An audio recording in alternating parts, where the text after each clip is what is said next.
Scientist ने prove दिया है कि ओशियन में ऑक्सीजन का लेवल कम हो रहा है।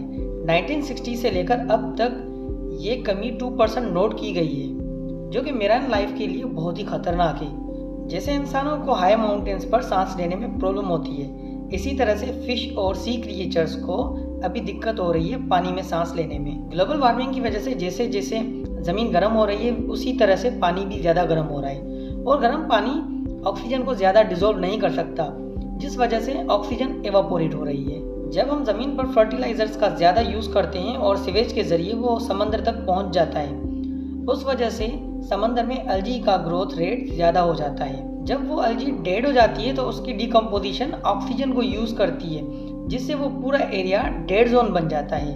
ग्लोबल वार्मिंग की वजह से ओशियन करंट भी डिस्टर्ब हो रहा है, जिस वजह से ऊपर लेयर में जो ऑक्सीजन होती है वो नीचे डीप सी में नहीं जा रही, जिस वजह से फिशेस सफोकेट कर रही हैं। फिशेस और क्रेब्स शैलो पानी में माइग्रेट कर रहे हैं, जहाँ पर ज़्यादा ऑक्सीजन है। कोरल रीफ्स कमज़ोर हो रहे हैं, उनका कलर फेड हो रहा है और वो मर रहे हैं।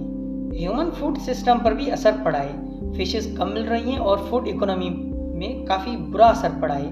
अगर करंट रेट को देखा जाए तो नेक्स्ट 75 ईयर्स में, यानी कि 2100 में 7% से ज़्यादा ऑक्सीजन पानी से एवापोरेट हो जाएगी। सोचिए कि समंदर बिल्कुल लाइफलेस हो जाएगा, जहाँ पर ढूंढने से भी आपको कोई लाइफ नहीं मिलेगी। अगर हमें मेराइन लाइफ को बचाना है तो कार्बन इमिशन को कम करना पड़ेगा और प्लास्टिक की यूज़ को कम करना पड़ेगा, डिस्पोजल भी कम यूज़ करने हैं।